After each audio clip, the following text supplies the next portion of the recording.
கோல்டை டிமேட் ஃபார்மில் வாங்கினா சார்ஜஸும் கம்மி, நல்லாவே ரிட்டர்ன்ஸ் கிடைக்கும் அப்படிங்கிற மாதிரி ஒரு ஷார்ட்ஸ் போட்டிருந்தேன். ஸோ அதுக்கு நல்ல ரெஸ்பான்ஸ் கொடுத்துருந்தீங்க. ஆனால் நிறைய பேருக்கு டிமேட் ஃபார்ம்னா என்னன்னே தெரியாமல் இருந்ததுனால அதை பற்றி சீரீஸ் ஆஃப் வீடியோஸ் வந்து மேக் பண்ணேன். ஸோ அதாவது டிமேட் ஃபார்ம்னா என்ன, அண்ட் அதில் எப்படி நம்ம வாங்குறது, எப்படி காசை ஏற்றுறது, எப்படி விட்ரா பண்ணுறது, எப்படி ஒரு கோல்டை வாங்குறது விற்கிறது, ஸோ இதை பற்றி எல்லாம் பேசிக்கான வீடியோ வந்து மேக் பண்ணியிருந்தேன். ஆனால் ஷார்ட்ஸை புஷ் பண்ணுற அளவுக்கு யூடியூப் வந்து ஃபுல் வீடியோ புஷ் பண்ண மாட்டேங்கிறான். ஸோ அதனால் எனக்கு பெருசாகவே அதுக்கு வியூஸ் வரல. ஸோ அதனால் அதை அப்படியே ட்ராப் பண்ணலாமா அப்படின்னு யோசிச்சுக்கிட்டே இருந்தேன். பட் அப்படி யோசிக்கிறப்ப தான் நேற்றுக்கு ஒரு கமெண்ட்டை பார்த்தேன். அந்த கமெண்ட் தான் இது. இந்த கமெண்ட்டை போட்டவரோட பேர் பிரசாந்த் முருகேசன். ஸோ இவருக்காக தான் இந்த வீடியோ நான் போடுறேன். ஸோ இந்த மாதிரி யாருக்காவது இந்த சீரீஸ் ரொம்பவே யூஸ்ஃபுல்லாக இருந்துச்சுன்னா மறக்காமல் கமெண்ட் பண்ணுங்கள். அப்போ தான் எனக்கு தெரியும் உங்களுக்கு யூஸ்ஃபுல்லாக இருக்குது, இதை மாதிரி நிறைய மேக் பண்ணலாம் அப்படின்னு. ஸோ இது வந்து என்னோடய ஸ்டாக் மார்க்கெட் கோர்ஸோட one of the exclusive content தான். அது எல்லாருக்குமே தெரியும். அண்டு அது முழுக்க ஸ்டாக் மார்க்கெட்டுக்காக மேக் பண்ணி இருந்தாலும் இப்போதைக்கு அதில் எப்படி கோல்டு வாங்குறதுங்கிறது தான் உங்களுக்கு நான் சொல்லிக் கொடுக்க போகிறேன். ஸோ அதுக்கான வீடியோ அடுத்து வருது. அதுக்கு முன்னாடி ஒரு இன்வெஸ்ட்மெண்ட் நம்ம பண்ண போகிறோன்னா அதை பற்றி முழுமையாக நம்ம தெரிஞ்சுக்கிட்டு பண்ணணும். அது கோல்டாக இருந்தாலும் சரிங்க. எந்த ஒரு இன்வெஸ்ட்மெண்ட்டும் நான் பர்சனலாக ரெக்கமெண்ட் பண்ணுறது கிடையாது. பட் அதுக்கு வந்து நிறைய ப்ரோஸ் இருக்கும், கான்ஸ் இருக்கும், அதையெல்லாம் நான் டிஸ்கஸ் பண்ணுவேன். ஸோ அதை பார்த்துட்டு நீங்கள் வந்து போய் இன்வெஸ்ட் பண்ணலாம். ஸோ அதே மாதிரி தான் இந்த டிமேட் ஃபார்மில் வாங்கிறது எப்படிங்கிற சீரீஸில் கோல்டு எந்த அடிப்படையில் நம்ம வாங்குகிறோம், அது எந்த மாதிரியான ஒரு இன்வெஸ்ட்மெண்ட்டுன்னு தெரிஞ்சுக்கணுன்னா முதல்ல இடிஎஃப்ஸ் அப்படின்னா என்னென்னு தெரிஞ்சுக்கணும். ஸோ அதை பற்றி தான் இந்த கண்டென்ட் ஃபுல்லாகவே இருக்க போகுது. நம்ம இந்த வீடியோ சீரீஸில் டிஸ்கஸ் பண்ணாத ஒரு விஷயத்தை தான் நம்ம இப்போ டிஸ்கஸ் பண்ண போகிறோம். அதாவது பிசிக்கல் கோல்டாக வாங்கிறதுக்கும் நம்ம டிமேட் ஃபார்மில் வாங்கிறதுக்கும் என்ன வித்தியாசம் அப்படிங்கிற மாதிரி தான். இதை நான் ஷார்ட்ஸில் வந்து சிம்பிளாக சொல்லியிருப்பேன். பட் இருந்தாலும் வந்து ஒரு ஐடியாக்காக ஒரு சின்ன எக்ஸ்ப்ளனேஷன் கொடுக்குறேன். அதாவது பிசிக்கல் கோல்டாக நீங்கள் வாங்குறீங்கன்னா அதை வந்து ஆர்னமெண்ட்ஸ், அதாவது ஜுவல்லரி அந்த மாதிரி தான் வாங்குவோம். வாங்கி கழுத்தில் மாட்டிப்போம், கையில் போட்டுப்போம். ஸோ இந்த மாதிரி தான் நம்ம அதை பண்ணுவோம். பட் நிறைய பேர் என்ன பண்ணுவாங்கன்னா கோல்டை இன்வெஸ்ட்மெண்ட்டாக கன்சிடர் பண்ணி வாங்குவாங்க. அதாவது ஒரு கடைக்கு போய் பிசிக்கல் கோல்டாக வாங்கி ஒரு 10 வருஷம் வச்சுருக்கலாம், 20 வருஷம் வச்சுருக்கலாம், அதோட வேல்யூ இன்க்ரீஸ் ஆகும், இல்லை குழந்தைங்களோட மேரேஜுக்காக நம்ம வச்சுருக்கலாம் அப்படின்னு யோசித்து வாங்குறவங்க நிறைய பேர் இருக்காங்க. ஸோ அவங்களோட இன்டென்ஷன் வேணால் கரெக்டாக இருக்கலாம், ஆனால் அவங்களோட இன்வெஸ்ட்மெண்ட் மெத்தட் வந்து ரொம்பவே தப்பு. ஏன்னா கோல்டை இன்வெஸ்ட் பண்ணிவிட்டு ஒரு 20 வருஷம் தாண்டி நான் அதை விற்று அதுலேருந்து ஒரு லாபம் பார்ப்பேன், இல்லை அதை கொடுத்து வேறு ஒரு நல்ல கோல்டாக வாங்குவேன் அப்படின்னு நம்ம நினைக்கிறது ஒரு டோட்டலி ஒரு ராங் மெத்தட்னு தான் நான் சொல்லுவேன். ஒரு சின்ன எக்ஸாம்பிளுக்கு சொல்கிறேங்க. ஒரு 5 lakh ஒர்த் ஆஃப் கோல்டை வந்து நீங்கள் கடையில் வாங்குறீங்கன்னா கிட்டத்தட்ட 1 லட்ச ரூபாய் செய்கூலி, சேதாரம், ஜிஎஸ்டின்னு பே பண்ண மாதிரி இருக்கும். ஆனால் அதை டிமேட் ஃபார்மில் ஒரு இடிஎஃப் அந்த மாதிரி ஒரு கான்செப்டில் நீங்கள் வாங்கினீங்கன்னா உங்களுக்கு வந்து ஜஸ்ட் ஒரு 3000 rupees தான் சார்ஜஸாகவே வரும். 5 lakh இன்வெஸ்ட்மெண்ட் அப்படியே உங்களுக்கு கோல்டுக்கு இன்வெஸ்ட் ஆன மாதிரி ஆயிரும். அதுவே நம்ம பிசிக்கல் கோல்டுக்கு போனோன்னா 6 lakh நம்ம இன்வெஸ்ட் பண்ணுற மாதிரி இருந்திருக்கும். ஸோ இந்த கோல்டு இன்வெஸ்ட்மெண்ட்டை நீங்கள் வந்து ஒரு பாண்டு மாதிரி கன்சிடர் பண்ணலாம். அதாவது கையில் எந்த ஒரு பிசிக்கல் கோல்டும் இருக்காது, ஆனால் அதுக்கு ஒரு சர்டிஃபிகேட் இருக்கும். ஸோ அது மூலமாக நம்ம ரிட்டர்ன்ஸ் எடுக்கலாம் இல்லையா. ஸோ அதே மாதிரி தான் ஒரு கான்செப்ட்டு இந்த இடிஎஃப். ஸோ நீங்கள் யோசிக்கலாம், என் பொண்ணு மேரேஜுக்கு தானே நான் கோல்டு வாங்கி வைக்கிறேன், ஸோ ஃப்யூச்சரில் ஒரு 10-20 வருஷம் தாண்டி அதையே நான் யூஸ் பண்ணிப்பேன் இல்லை அப்படின்னு. ஸோ அதுவும் ஓகே தான். பட் இருந்தாலும் 10-20 வருஷம் தாண்டுறப்ப கோல்டோட மாடல்ஸ் மாறும். உங்களோட பொண்ணோட மேரேஜ் டைமில் இருக்கிற மாடல்ஸ் வேறு மாதிரி இருக்கலாம். ஸோ அது ரிலேட்டடாக நீங்கள் எடுக்கணுங்கிறப்ப இந்த கோல்டை கொடுத்து திரும்ப மாற்றி வாங்குறப்ப அதில் வந்து சில மேக்கிங் சார்ஜஸ் அப்படி இப்படின்னு போயிட்டுருக்கும். ஸோ இதை வந்து அவாய்ட் பண்ணணும்னா சிம்பிளாக கோல்டு எக்ஸாக்டாக என்ன ப்ரைஸில் போகுதோ அதே ப்ரைஸில் தான் இந்த இடிஎஃப்பும் வந்து மூமெண்ட் இருக்கும். ஸோ அதுக்கேற்ற மாதிரி நீங்கள் இந்த இடிஎஃப்பை வாங்கி வச்சுட்டிங்கன்னா ஃப்யூச்சரில் உங்களுக்கு இதை விற்று அந்த லாபத்தை எடுத்து நீங்கள் வந்து இன்னொரு நல்ல கோல்டாக கூட வாங்கிக்கலாம். ஏன்னா இதில் வந்து சார்ஜஸ் ரொம்ப ரொம்ப ரொம்ப ரொம்ப கம்மி. ஸோ இப்போ இந்த வீடியோவை ஃபுல்லாக பார்த்துட்டு வந்துடுங்க, அதுக்கப்புறம் நம்ம டிஸ்கஸ் பண்ணலாம். ஸோ நெக்ஸ்ட் டாபிக் பார்த்திங்கன்னா எக்ஸ்சேஞ்ச் ட்ரேடட் ஃபண்ட், இடிஎஃப்னு சொல்லுவோம். ஸோ இதை பற்றி நீங்கள் காமனாக நிறைய இடத்துல கேள்விப்பட்டிருக்கக்கூடிய விஷயந்தான்.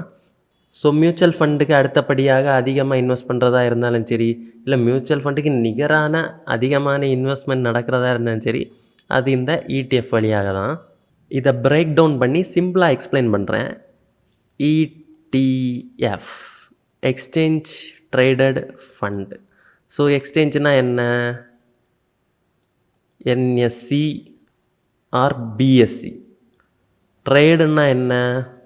வாங்கி விற்கிறது, பை அண்ட் செல். ஃபண்டுனா என்ன? Of course mutual funds. இப்போ இதோட மீனிங்கை புரிஞ்சுக்கோங்க.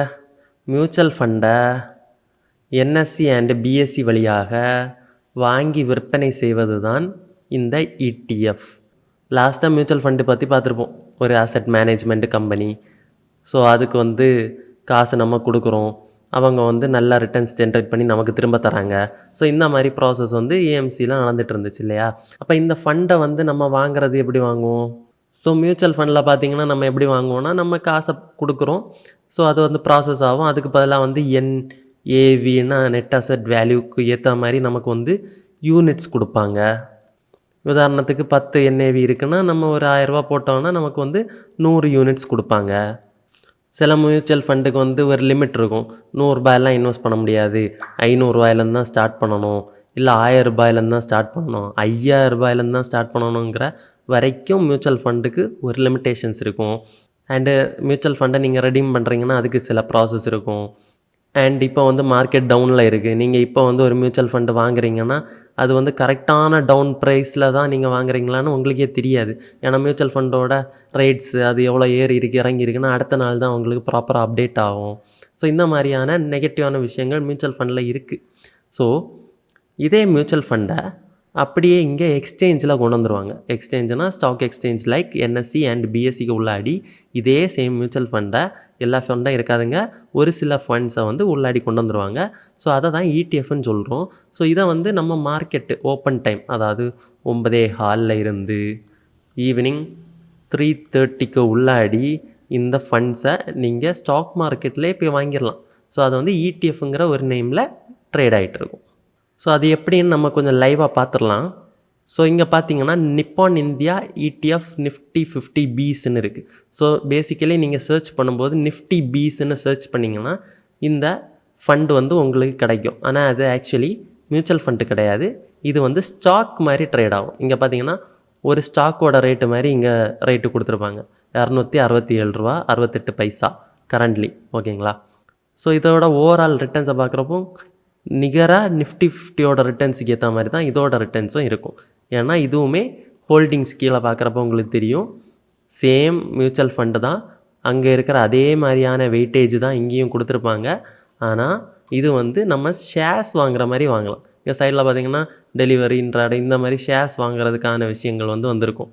ஸோ இதில் வாங்குறதுக்கான அட்வான்டேஜ் என்னென்னா, இப்போ இது வந்து 1 டேவோட கிராஃப் பார்த்திங்கன்னா, இந்த 1 டேவோட கிராஃபில் எப்போ வந்து இறங்கி இருக்குது எப்போ ஏறி இருக்குன்னு உங்களால் நீட்டாக பார்க்க முடியும். ஸோ இந்த டவுன் ப்ரைஸில் நீங்கள் வாங்கணும்னு நினச்சிங்கன்னா இந்த ப்ரைஸில் பையை கிளிக் பண்ணி இந்த ரேட்டுக்கு தான் நான் வாங்குவேன்னு சொல்லிட்டு ரேட்டை வரைக்கும் உங்களால் அட்ஜஸ்ட் பண்ணி வாங்க முடியும். பட் ஆனால் டைரக்ட் மியூச்சுவல் ஃபண்டில் உங்களால் இதை வாங்க முடியாது. எக்ஸ்சேஞ்சில் ட்ரேட் ஆகக்கூடிய மியூச்சுவல் ஃபண்டில் மட்டும் உங்களால் இதை பண்ண முடியும். ஸோ இதில் வந்து Nifty Bs இருக்குது. ஸோ இன்னொன்று பார்த்தீங்கன்னா இம்பார்ட்டண்ட்டாக உங்களுக்கு ரொம்ப யூஸ்ஃபுல்லான ஒரு விஷயம் கோல்டு பீஸ். ஸோ இங்கே பார்த்தீங்கன்னா இருக்குது கோல்டு பீஸ். ஸோ இது வந்து full and full global gold மார்க்கெட்டுக்கு ஏற்ற மாதிரி இது ரியாக்ட் ஆகும். ஸோ உங்களுக்கு மினிமம் 64 ரூபாய்க்கு நீங்கள் கோல்டு வாங்கலாம். ஜஸ்ட்டு கோல்டு ப்ரைஸ் எப்போ இறங்குதுன்னு பார்த்துட்டு ஒரு 64 ரூபாய்க்கு அப்பப்போ கொஞ்சம் கொஞ்சமாக நீங்கள் வாங்கி வச்சுக்கலாம். ஸோ இதுவுமே ஒரு நல்ல ரிட்டர்ன்ஸ் தான். இங்கே பார்த்தீங்கன்னா தெரியும் 5 இயர்ஸ் ரிட்டர்ன்ஸ் வந்து 91% போட்டிருக்காங்க. ஸோ ஓவரால் வந்து 540% ரிட்டர்ன்ஸ் வந்திருக்குன்னு போட்டிருக்காங்க. ஸோ 2007 இப்போ வரைக்கும் உள்ள டேட்டா இது. ஸோ நீங்கள் வந்து உங்கள் டிமேட் அக்கௌண்ட்டில் ETF மாதிரி ஸ்டாக்ஸ் வாங்கலாம். ஸோ அண்ட் இதில் வந்து என்ன உங்களுக்கு அட்வான்டேஜ்னா, ஸ்டாக்ஸுக்கு எப்படி வந்து ஒரு சின்ன சார்ஜஸ் இருக்கோ அதே சேம் சார்ஜஸ் தான் இவங்களும் கன்சிடர் பண்ணுவாங்க. ஸோ மியூச்சுவல் ஃபண்டு மாதிரி different type of exit load entry load ஒன்றுமே இருக்காது. இங்கே வந்து ஜஸ்ட்டு பேசிக்காக நம்ம ஸ்டாக்ஸில் brokerage charge, other than that fund exchange charge, இந்த மாதிரி சின்ன சின்ன சார்ஜஸ் இருக்கும். ஸோ அந்த மாதிரி சார்ஜஸ் தான் இங்கே கன்சிடர் பண்ணுவாங்க. ஸோ இது வந்து யூஸ்வலி அதை விட சீப்பாக இருக்கும். அதே மாதிரி எப்போ நினச்சாலும் உங்களால் இதை விற்றுக்கவும் முடியும். During the market hours.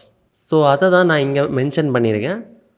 Like shares we can buy mutual fund in stock market. So stock market வழியாக நம்ம வாங்கக்கூடிய, அதாவது செகண்டரி மார்க்கெட் வழியாக வாங்கக்கூடிய மியூச்சுவல் ஃபண்டை தான் நம்ம வந்து இடிஎஃப்னு டேர்ம் பண்ணுறோம்.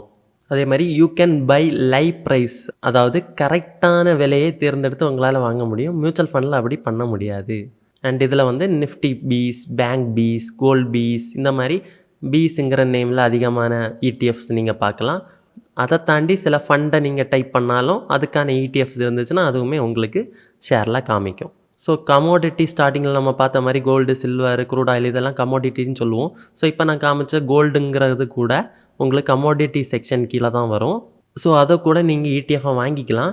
அண்டு ஸோ இதில் வந்து என்ன மென்ஷன் பண்ணியிருக்கோன்னா, கமோடிட்டி அண்டு டெப்ட் இடிஎஃப்க்கு வந்து சேம் டேக்ஸ் சினாரியோஸ் இருக்காது. ஸ்டாக்ஸ் அண்ட் மியூச்சுவல் ஃபண்டில் இருக்கிற மாதிரி டேக்ஸ் சினாரியோஸ் வித்தியாசமாக இருக்கும். ஸோ டெப்ட் ஃபண்டை பொறுத்த வரைக்கும் டேக்ஸ் பெனிஃபிட் இருக்கும். கமோடிட்டியில் ஒரு சில கண்டிஷன்ஸ் இருக்குது டேக்ஸேஷனில். இதோட சாப்டர் 2 நிறைவு பெறுது. அடுத்த சாப்டரில் இன்னும் பயங்கரமான டாபிக்ஸ் நம்ம பார்க்க போகிறோம். So happy learning. ஸோ இந்த வீடியோ ஃபுல்லாக பார்த்துருப்பீங்கன்னு நம்புகிறேன். இதில் இடிஎஃப்னால் ஒரு ஐடியா உங்களுக்கு கிடச்சிருக்கும். ஸோ நெக்ஸ்ட் வீடியோவில் நம்ம கோல்டை லைவாக வாங்க போகிறோம். ஸோ இது வரைக்கும் நீங்கள் வந்து என்னோடய ஸ்டாக் மார்க்கெட் கோர்ஸில் இருக்கக்கூடிய கண்டென்ட்டை தான் பார்த்துருப்பீங்க. அண்டு இனி வரப்போகிற வீடியோ வந்து நான் இப்போ கரண்ட்லி லைவாக ரெக்கார்ட் பண்ண போகிற வீடியோ. ஸோ அந்த வீடியோவில் நான் கோல்டை லைவாகவே வாங்கி காமிக்க போகிறேன். ஸோ அதை பார்த்து நீங்களுமே அந்த இன்வெஸ்ட்மெண்ட் பண்ணுறதா இருந்தால் இதை நீங்கள் யூஸ் பண்ணிக்கலாம். அண்ட் அதுலேயுமே நான் லைவாக எவ்வளவு சார்ஜஸ் வரும் அண்ட் விற்கிறப்ப எவ்வளோ சார்ஜஸ் போகும், ஸோ இது எல்லாமே நம்ம டீட்டெயிலாக நாளைக்கு கேல்குலேட் பண்ணுறோம்.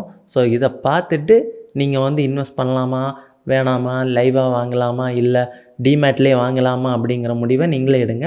அண்ட் இந்த சீரீஸ் வந்து உங்களுக்கு ரொம்ப யூஸ்ஃபுல்லாக இருந்துச்சுன்னா மறக்காமல் கமெண்ட் பண்ணுங்கள். அப்போ தான் எனக்கு வந்து உங்களுக்கு எந்த அளவுக்கு அண்டர்ஸ்டாண்ட் ஆகிருக்குன்னு புரியும். அண்டு பணத்தை உங்கள் பக்கம் ஈர்க்கணும்னா மறக்காமல் மணி மேக்னெட் சேனலை ஃபாலோ பண்ணுங்கள்.